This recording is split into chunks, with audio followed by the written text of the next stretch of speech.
I haven't shaved in a while, so this is my haven't shaved in a while version of the Opinionated Hippie. Trying to grow a chin right there, right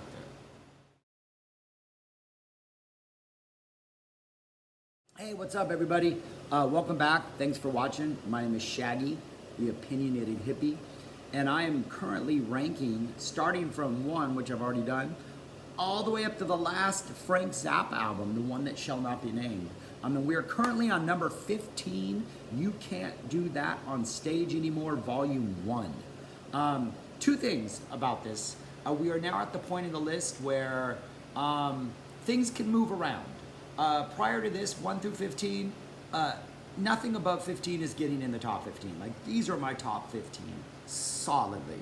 And so number 16 won't ever be 15. Like, 15 might move up to 11. 14 sometimes might be 9. But this top 15 that I've already done, that's to me the best 15 albums Frank has released. And then secondly, this one in particular, I will acknowledge is probably has more with my personal history with this album. Or at least that's what I thought before I went back and listened to it the last couple days, when I realized, nah, this is still pretty a phenomenal release. Even today, when we've had everything else that the Zappa Family Trust has released since Frank's passing. But what this is back in '88, Frank started this series in which You Can't Do That on Stage Anymore, which was literally just this, what seemed like this haphazard collection of live material spanning his entire career. That's what the first release was. You had stuff from the early Mothers all the way up to '84. No '88 stuff yet, unfortunately.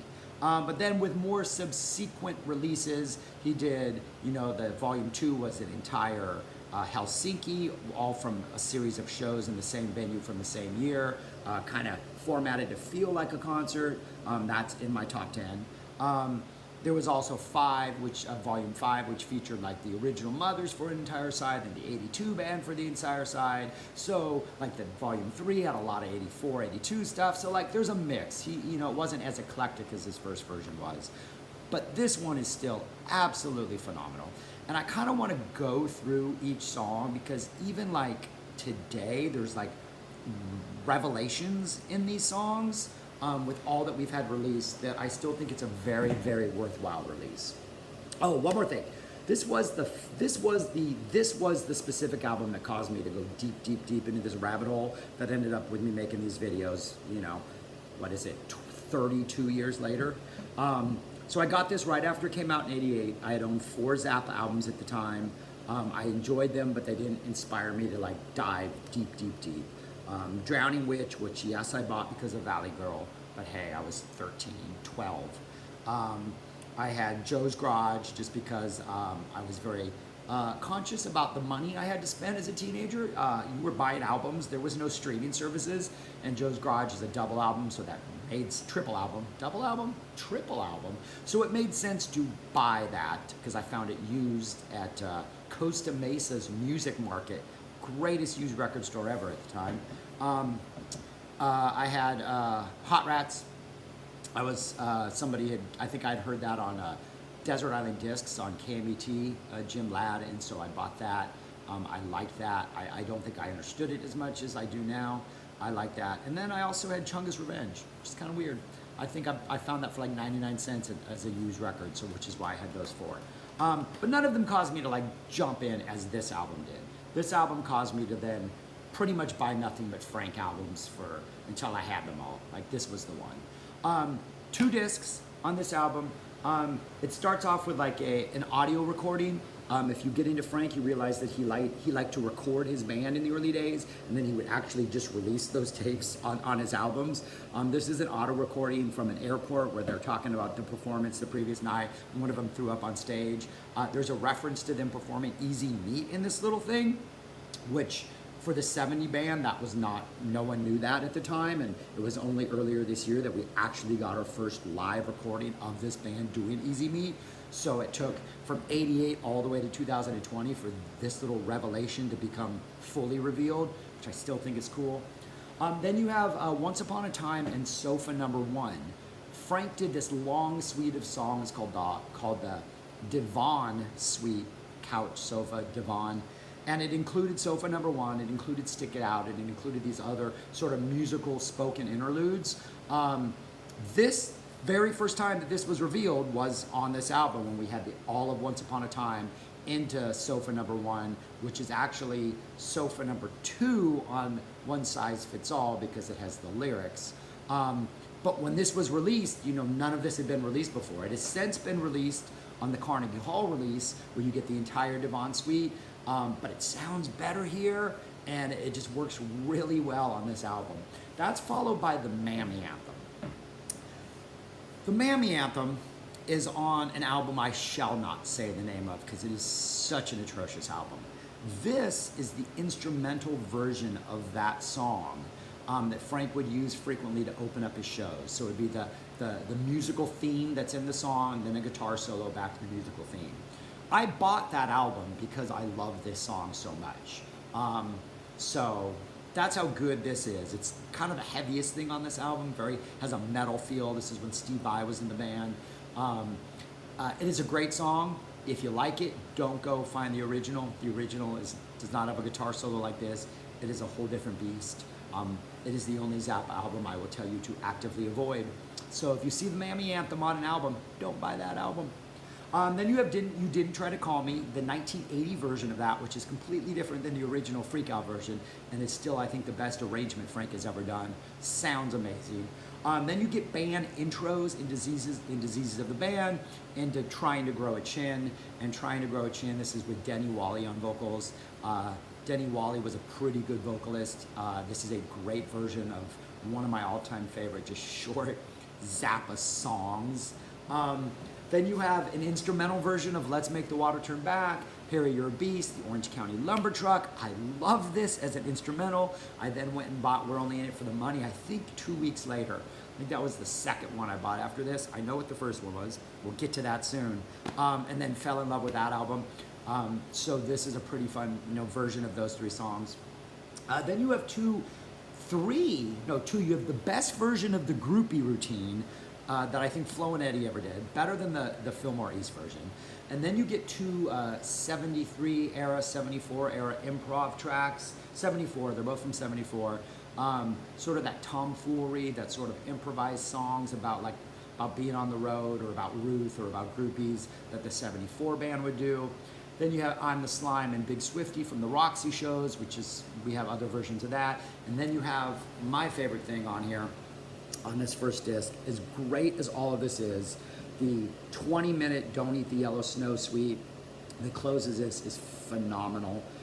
It sounds amazing. The performance is amazing. Frank Zappa's audience interaction that he forces upon the crowd, enforced audience participation live in London, is amazing. And then it includes the Rollo, R-O-L-L-O at the end, which when this was released had not yet been released. This was the first time we were hearing this in a non-orchestrated version. It's with Tommy Marge singing vocals, closes out the song just beautifully. Absolutely phenomenal performance. And that's the first side. We haven't even got to the best part of this album. Side 2 opens with Plastic People, a version of Plastic People from 1969 that pretty much sounds a lot different than Absolutely Free. It's more of like Louie, that da-da-da, that kind of vibe the entire time. And so it's a different version. It is still the only version of this we have. You're not going to find this anywhere else in the entire catalog. Then what we have next is a 15-minute and 48-second The Torture Never Stops. And the reason it is that long, it is because the guitar solo is phenomenal. Possibly my all-time favorite Frank Zappa guitar solo.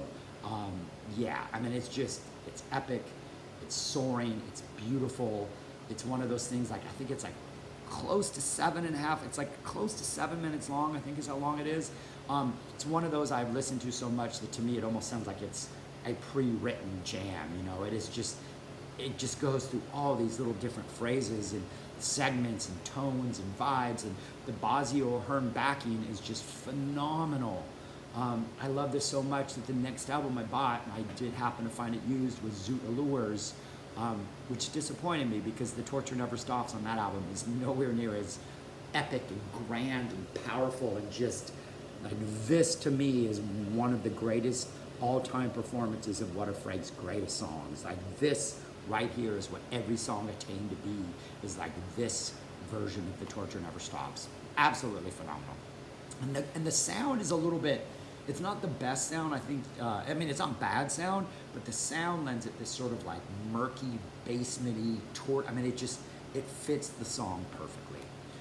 Then you get A Fine Girl, you get A Zombie Wolf from '82, which is the Steve Vai band with an absolutely just amazingly aggressive, heavy Frank solo. And then you get the original Mothers, the '69 Mothers, with them doing a little bit of where they would play a song that sounded like you were like, you know, at a high school dance, and then it gets weird, and then it gets noisy, and then it gets chaotic, and then it gets jammy, all in like 2.5 minutes, and then it goes into an instrumental version of Oh No, with guitar solo, which is always phenomenal. And then you get a bunch of '84, '81 stuff, which, you know, I think it's the best of the '84, '81 stuff. Like, a lot of that stuff doesn't deviate much from the official releases, so the live versions just maybe have a little more swagger in them, and all of these do. There's a Be In My Video, there's a Deathless Horsey, which the guitar solo on that is absolutely phenomenal. And then you get Dumb All Over, Heavily Bank Account, Suicide Chomp, which again, doesn't sound much different than the You Are What You Is stuff, but it's really, really good performances. And then a Tell Me You Love Me from '82 that is 100% Steve Vai heavy, and then you close with what is labeled Sofa Number 2, but is actually Sofa Number 1 because it is the instrumental version as played by the '82 band. So that is a complete breakdown of what I think is one of the most phenomenal albums Frank has put out. It would be higher on the list, but I think that I'm a little biased because of the way it affected my life personally. But then I went back and listened to it. I'm like, nah, now it actually probably should have been higher than 15. And it probably is today, but I don't know. Anyways, phenomenal album. Check it out. It is just, I don't know. Frank did a really good job out of the gate of putting together this stage compilation.